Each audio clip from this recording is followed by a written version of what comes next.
तो student now will discuss the solution of this question. ये बहुत ही अच्छा क्वेश्चन है जो गेट में आया था, गेट 2014 में 2 मार्क का क्वेश्चन। क्या बोला इस क्वेश्चन में? Consider a rotating disc cam and a translating roller follower with zero offset. Which one of the following pitch curve parameterized by t lying in the interval 0 to 2 pi is associated with maximum translation of follower during one full rotation of the cam rotating about the center xy equal to 0 0। मतलब पहले तो cam जिस point के about rotate हो रहा है, जिसको हम लोग कैम सेंटर भी बोलते हैं, वो ओरिजिन पे आ रहा है। पहले तो ये मेंशन क्लियर पॉइंट, तो cam centre is at origin, पहली चीज। ठीक है, और मेरे को पिच कर्व का इक्वेशन दिया हुआ है और पिच, और मेरे को पूछा कि किस केस में फॉलोअर डिस्प्लेसमेंट पूरे फुल रोटेशन में सबसे ज्यादा होगा। तो हम लोग क्या करेंगे, हर केस का लिफ्ट या स्ट्रोक निकालेंगे, क्योंकि मैक्सिमम फॉलोअर डिस्प्लेसमेंट वही होता है। ठीक है, और जिस केस का लिफ्ट या स्ट्रोक सबसे ज्यादा आएगा, उस केस में पूरे एक रोटेशन में मैक्सिमम फॉलोअर डिस्प्लेसमेंट मिलेगा क्या।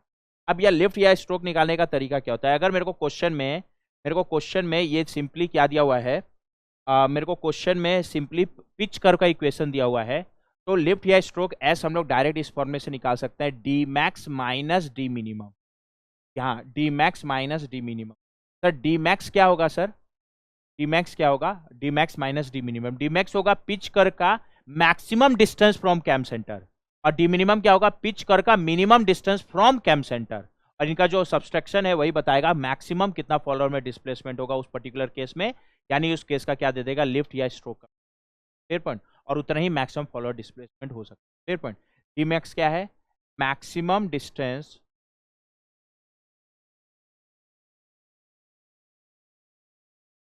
Of any point of pitch curve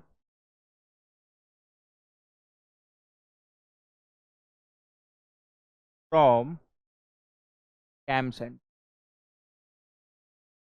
clear है? सिमिलरली डी मिनिमम क्या है sir? Minimum distance of any point, minimum distance of any point of pitch curve from cam centre. अब हम लोग क्या करते हैं, 4 केस दिया हुआ है, चारों केस का क्या निकाल लेते हैं sir, from cam centre. D max और डी मिनिमम निकाले तो, और उसका डिफरेंस ही फॉलोअर डिस्प्लेसमेंट को बताएगा क्या, और उतना ही मैक्सिमम फॉलोअर डिस्प्लेसमेंट आ सकता है उस पर्टिकुलर केस में, फिर एक फुल रोटेशन। और चारों में किस केस के लिए ओवरऑल सबसे ज्यादा रहा है ये देखना। तो एक एक केस का निकालते जाते हैं। फर्स्ट केस का पहले निकाल लेते हैं, फर्स्ट ए यानी ऑप्शन ए के लिए। ऑप्शन ए में एक्स का इक्वेशन क्या दिया है sir? X is equal to cos t, yes sir, and y is equal to sine T. ये अच्छी बात है। अच्छा, अगर मेरे को x और y के फॉर्म में इक्वेशन दिया है, तो मैं बोलूँ क्या, पिच करके किसी भी पॉइंट का ओरिजिन से जो डिस्टेंस होगा वो root over x square plus y square होगा। और अभी कैम सेंटर ओरिजिन पे ही है क्या, तो कैम सेंटर से भी जो डिस्टेंस होगा वो root over x square plus y square होगा क्या, यानी डी का इक्वेशन क्या आ जाएगा, root over x square plus y square. D क्या है सर? कैम सेंटर से डिस्टेंस, और इसी डी की मैक्सिमम और मिनिमम वैल्यू पता। अच्छा, अभी फर्स्ट केस में एक्स कॉस टी है तो it will be cos square t, y sine t है तो it will be sine square t. ठीक है, तो cos square t plus sine square t 1 होगा, तो ये 1 के बराबर आ रहा है क्या। तो फर्स्ट केस में तो डी कांस्टेंट आ गया, और डी कांस्टेंट आ गया मीन्स इस फर्स्ट केस में डी मैक्स भी 1 होगा, डी मिनिमम भी 1 होगा, और डी मैक्स और डी मिनिमम दोनों 1 है, इसलिए फर्स्ट केस का तो जो लिफ्ट या स्ट्रोक है वो कितना आएगा, d max minus D minimum, that is equal to d max भी 1 डी मिनिमम भी 1, तो कितना आएगा 0। यानी फर्स्ट केस में कुछ फॉलोअर डिस्प्लेसमेंट होगा ही नहीं। उसका कारण यह है कि अगर फर्स्ट केस का अगर पिच कर ड्रॉ करके देखोगे ना, जरूरत नहीं है, फिर भी अगर ड्रॉ करके देखोगे ना, तो फर्स्ट केस का जो पिच कर्व है ना वो सर्कल बनेगा, क्योंकि ultimately this is the equation of a circle. ठीक है, और उस सर्कल का जो सेंटर है ना वो ओरिजिन पे आएगा, अभी ध्यान देना। और अभी कैम सेंटर भी ओरिजिन पे है क्या? हाँ सर। तो इस पिच कर का कोई भी पॉइंट ले लो, इस पिच करके हर एक पॉइंट का ओरिजिन से डिस्टेंस रेडियस के बराबर होगा, और इसका अगर रेडियस निकालोगे तो 1 आएगा। तो पिच करके हर एक पॉइंट का कैम सेंटर से डिस्टेंस रेडियस यानी 1 के बराबर है, यानी इसमें फॉलोअर से में कभी डिस्प्लेसमेंट होगा ही नहीं।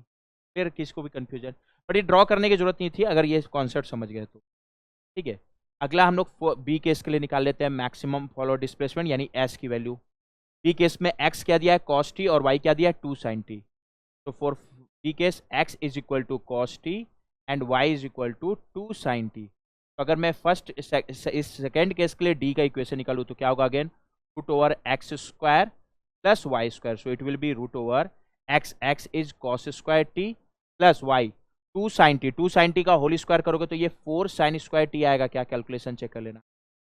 अब इधर ध्यान देना, इससे अगर मैं एक sin² को अलग कर दूं तो इसको मैं cos² प्लस sin² उसकी वैल्यू 1 होती है, और उसके अलावा फिर ये 3 sin² बच जाएगा क्या? तो इसको मैं लिख सकता हूं क्या? √1 प्लस 3 sin²t, यही इक्वेशन चेक कर लेना। √1 प्लस 3 sin²t, फिर किसी को भी कंफ्यूजन ये हो। अब मेरे को देखना है डी की मिनिमम वैल्यू और डी की मैक्सिमम वैल्यू, ठीक है।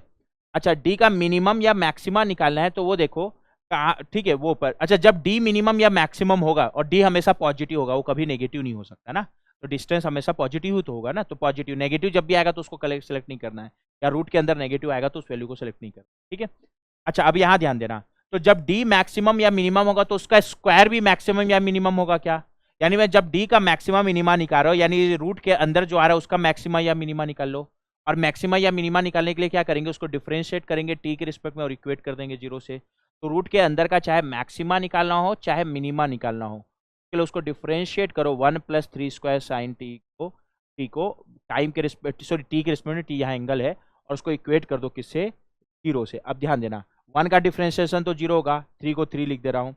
अच्छा, sin² का डिफरेंशिएशन क्या होगा? 2 sin t, sin t का फिर करोगे तो cos t, यानी 2 sin t cos t आएगा क्या? और 2 sin t cos t को मैं sin 2t लिख सकता हूं क्या? That is equal to 0।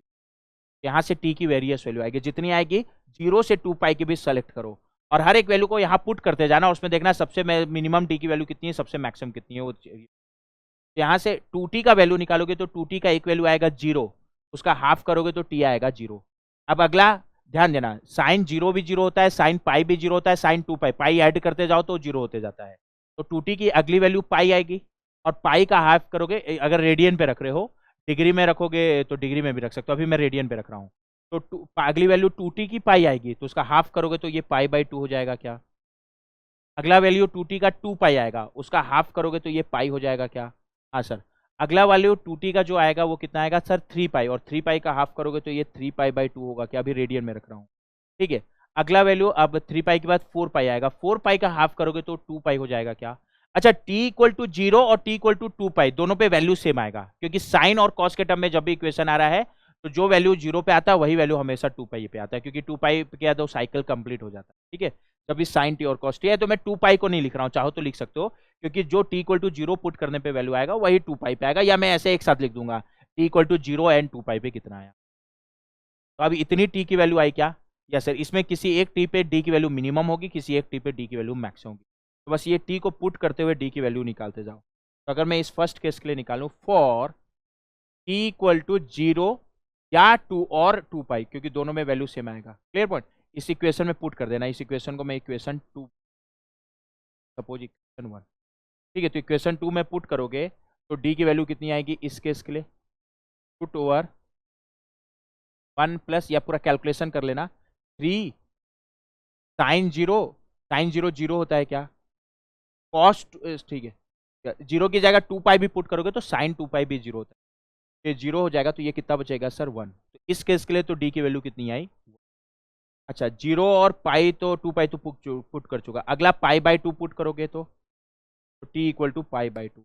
Now for t = पाई/2, मैं डायरेक्ट पुट कर दे रहा हूँ, t कितना आएगा सर? √1 प्लस 3 साइन पाई/2 का होल स्क्वायर। अच्छा, साइन पाई/2 1 होता है क्या? 1 का होल स्क्वायर, ये कितना आएगा सर? 3 + 1 4, उसका रूट करोगे तो क्लियर है। फिर अब क्या बचा सर? पाई।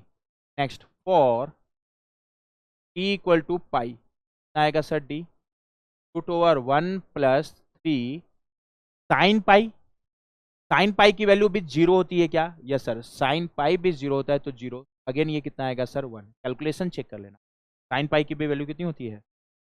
3 साइन पाई की वैल्यू भी 0 होती है, तो 0 ये 1 ही आएगा क्या? अब क्या बचा सर? 3 पाई/2।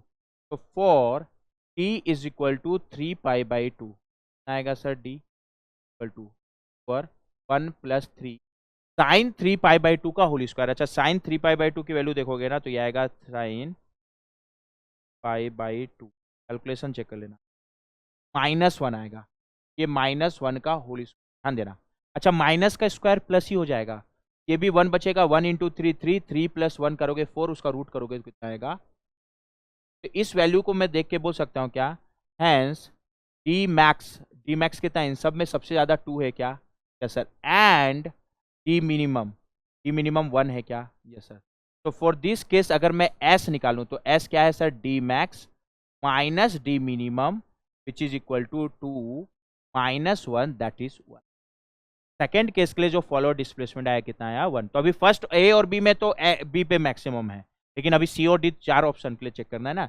अब हम लोग कौन से केस के लिए चेक कर लें? सी के लिए। एकदम आसान है सी के लिए। सी में क्या दिया? X equal to 1/2 plus cos T और Y equal to 2 sine T.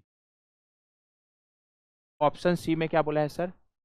X is equal to 1/t plus cos T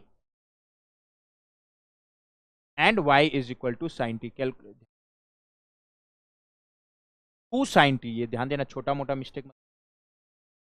यहां से अगर इस केस का अगर मैं डिस्प्लेसमेंट निकालूं, again root over x square plus y square, ये करोगे तो root over x is 1/2 plus cos T का होल स्क्वायर हो जाएगा, plus y square means 2 sine t का whole square.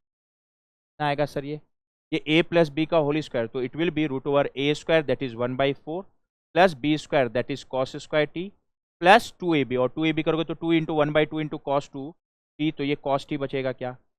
Yes sir. Plus b square करोगे तो ये 4 साइन स्क्वायर टी आएगा क्या? यस। तो सिंप्लीफाई कर ले, और इसको सिंप्लीफाई करके अगर हम लोग डी का इक्वेशन निकाले तो क्या आएगा सर? यहाँ अगर मैं एक साइन स्क्वायर टी अलग कर दूँ तो sign square t plus cos square t 1 होगा, और 1 प्लस 1/4 करोगे तो ये रूट 5/4 आएगा क्या? कैलकुलेशन चेक कर लेना। ठीक है, अब ये कॉस टी और यहाँ एक साइन स्क्वायर टी इसके साथ यूज हो गया, तो अब ये कॉस टी, ये कॉस स्क्वायर टी और एक साइन स्क्वायर टी इसके साथ यूज हो गया, तो और उसको 1 बोल दिया, अब ये बचा कॉस टी। ठीक है, और ये 4 स्क्वायर साइन टी में एक साइन स्क्वायर टी इसके साथ यूज हो गया, तो अब 3 साइन स्क्वायर टी बचेगा क्या? It will B plus 3 sine square. Again इस इक्वेशन से मेरे को डी की मिनिमम और मैक्सिमम वैल्यू पता करना है।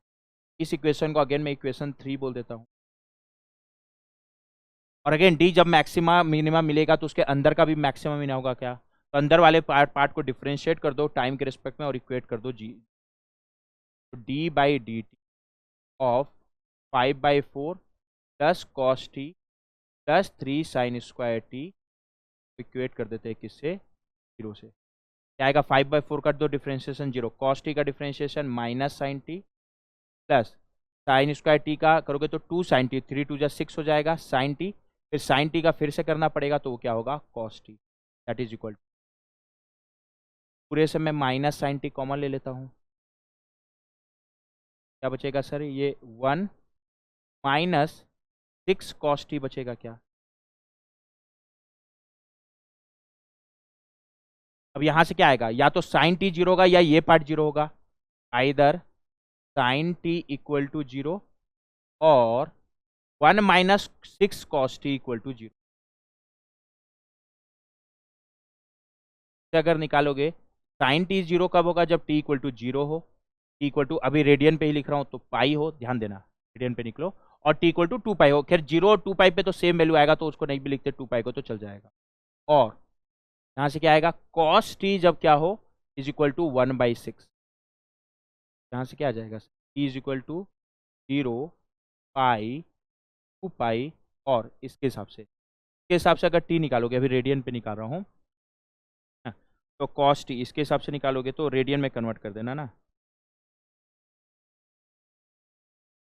ध्यान देना कैलकुलेटर में रेडियन सेट होना चाहिए ना। Cos inverse 1/6, one value is coming 1.4033, जो भी आना चाहिए 2 पाई से कम ना, 2 पाई क्या होता है? 6.28, तो एक तो ये आया। अच्छा, कॉस मेरा कब कब पॉजिटिव होता है? एक तो फर्स्ट कोऑर्डिनेट पे और एक फोर्थ कोऑर्डिनेट में, तो डायरेक्ट कैलकुलेटर से जो आया वो तो फर्स्ट कोऑर्डिनेट का आ गया। अगला कॉस पॉजिटिव होगा फोर्थ कोऑर्डिनेट में, सेकंड और थर्ड में तो कॉस नेगेटिव आता है, तो 0 से 2 पाई के बीच अगला जो टी की वैल्यू आएगी वो फोर्थ कोऑर्डिनेट पे आएगा क्या? हाँ सर, और फोर्थ कोऑर्डिनेट पे अगर निकालोगे तो कितना आएगा सर? 2 पाई माइनस, वो कैलकुलेशन कर लेना, कॉस इनवर्स 1/6। ठीक है, डिग्री पे भी निकाल सकते हो, इसको कंफ्यूजन हो रहा है तो 4.88 रेडियन, कैलकुलेशन चेक कर लेना 4.88। ठीक है, इसको चाहो तो तुम लोग डिग्री में भी निकाल सकते हो, बस डिग्री में निकालोगे तो कैलकुलेटर में डिग्री सेट होना चाहिए और यहाँ डिग्री में पुट करोगे, रेडियन में निकालोगे तो कैलकुलेटर में रेडियन सेट होना चाहिए और यहाँ पुट करते समय भी रेडियन पुट करोगे। ठीक है, अब इतनी सारी टी की वैल्यू आई, सारी टी के लिए क्या निकालो, डी की वैल्यू निकालो, उनमें जो सबसे कम आएगा दैट विल बी मिनिमम, सबसे ज्यादा आएगा दैट विल बी मैक्सिमम। ठीक है, तो क्या क्या वैल्यू आए, 0 और 2 पाई पे तो पक्का सेम वैल्यू आएगा क्या, यस सर। तो अगर मैं टी इक्वल टू 0 और 2 पाई पुट करूँ, क्लियर, तो उसके कॉरेस्पॉन्डिंग डी कितना आएगा sir, will be equal to √5/4 plus cos zero कितना होता है 1, कॉस 0 1, cos 2 पाई भी 1 होता है, प्लस 3 sin 0 का स्क्वायर, और 3 और sin 0 0 होता है क्या, यस सर, sin 2 पाई भी 0 होता है, इसलिए दोनों पे सेम आएगा। इस पर्टिकुलर केस के लिए अगर हम लोग डी की वैल्यू निकाल रहे हैं तो it is coming 5/4 plus 1, calculation ध्यान देना, 5/4 plus 1 then square root, it is coming 1.5, you can check calculation. ठीक है, क्या गया, अगला टी की वैल्यू 5 आई है क्या, तो अगर मैं t equal to pi put करूं तो उसके कोरिस्पोंडिंग डी कितना आएगा, √5/4 प्लस कॉस टी, और टी की जगह पाई पुट करोगे तो कॉस पाई की वैल्यू -1 होती है क्या, यस सर, तो -1 प्लस 3 sin पाई का होल स्क्वायर, साइन पाई की वैल्यू 0 होती है क्या, तो उसका स्क्वायर भी 0 हो जाएगा, दिस विल बी 3 × 0। इसको सिंप्लीफाई करोगे तो डी की वैल्यू कितनी आ रही है sir, 5/4 -1 then square root, it is coming 0.5, you can check calculation. तो ये तीन वैल्यू तो पुट कर दिया, 0 पाई 2 पाई, अब क्या बचा 1.4033, तो next value is t is equal to 1.403 के कॉरेस्पॉन्डिंग अगर हम लोग डी निकालें तो कितना आएगा, √5/4 प्लस कॉस टी, और ये रेडियन में पुट किया ना, cos T is 1.403 plus 3 sin² t, sine t का होल स्क्वायर भी हो सकता है, तो साइन 1.4033 रेडियन, एंड इसका क्या कर दोगे, आ रहा है सर, ये कैलकुलेशन ध्यान देना,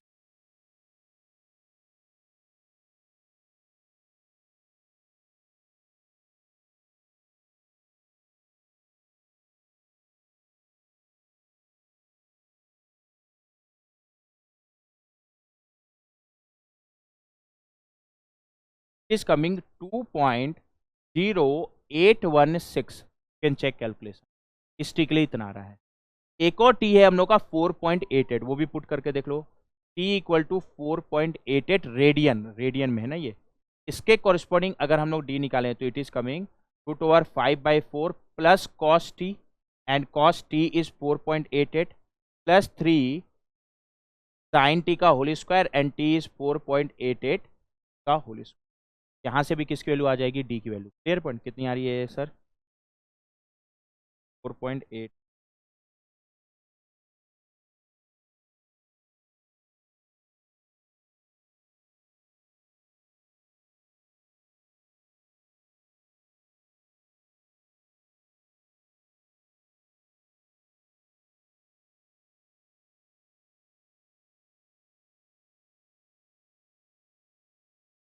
सेम आ रहा है 2.0816, क्या गया क्या, अब इन चारों से वैल्यूज में फोकस करोगे तो सबसे देखो डी की मैक्सिमम वैल्यू कितनी है, तो इस केस में जो डी मैक्स है ना, इट इज 2.0816, क्लियर पॉइंट। और ये जो वैल्यू है ना, कोई भी नेट में सर्च कर लो, कहीं भी निकालो, कोई भी बुक में देख लो, मैक्सिमम जगह गलत नहीं आया हुआ है, ठीक है, ये जो मैं बताया वही correct, clear point, 2.0816।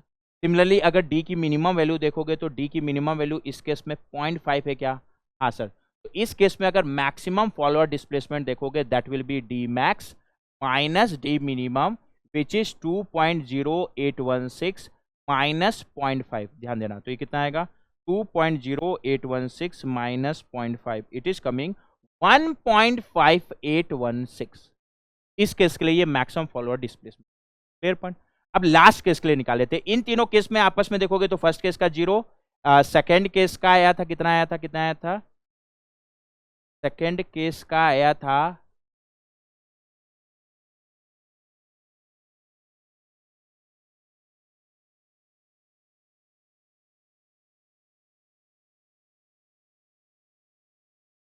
First case का 0,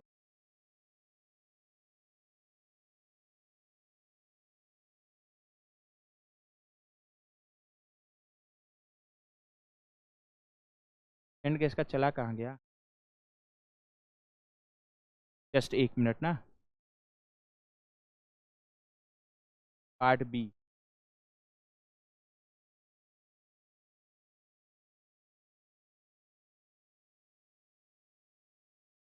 हाँ, ये सेकंड केस का, वो थोड़ा सा स्लाइड इधर उधर हो गया ना, तो सही जगह ले जाते हैं। ठीक है, तो फर्स्ट केस, फर्स्ट ऑप्शन का जो मैक्सिमम फॉलो डिस्प्लेसमेंट आया 0, सेकेंड केस के लिए जो आया वो 1 आया, 2 - 1 that is equal to 1।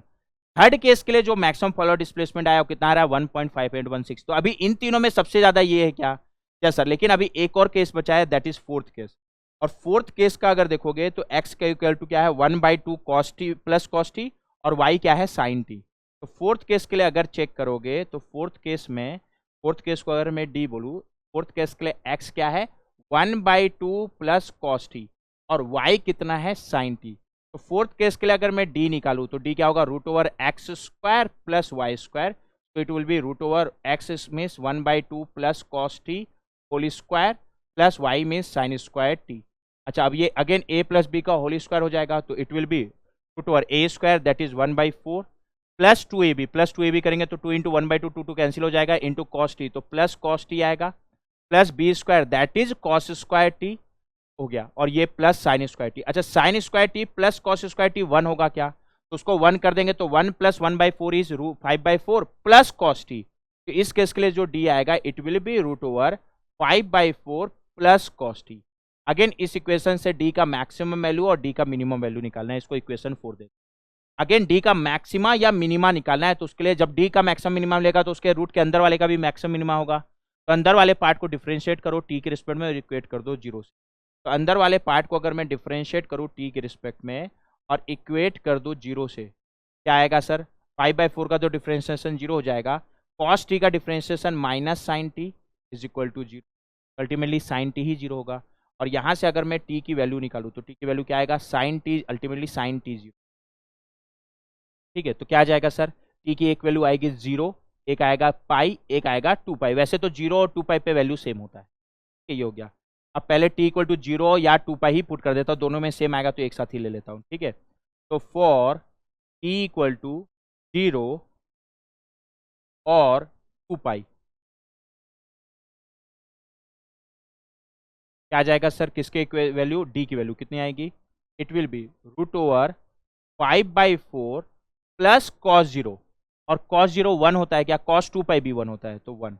It will B √5/4 plus 1, कितना आ रहा है sir, 5/4 plus 1 then square root, it is coming 1.5। You can, अब बचा केवल केवल t = पाई, तो for t = pi, pi put करें, t की वैल्यू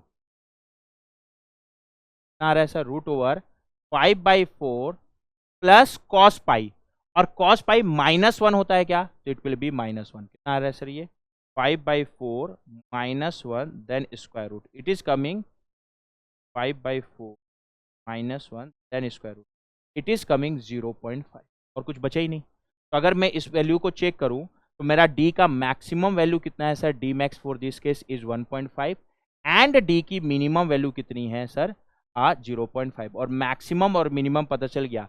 इस फोर्थ केस के लिए भी s निकल जाएगा, कितना होगा sir, d max minus d minimum, d max is 1.5 minus d minimum is 0.5, so it is coming 1। You can check, d max is 1.5, d minimum is 0.5, तो d max minus d minimum, यानी इसके लिए maximum follow displacement कितना आ रहा है, 1।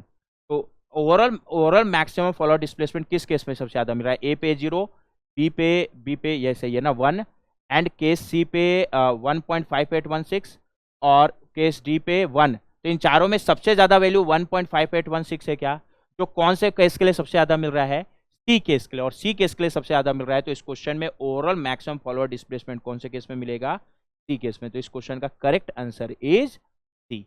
The correct answer for this question is option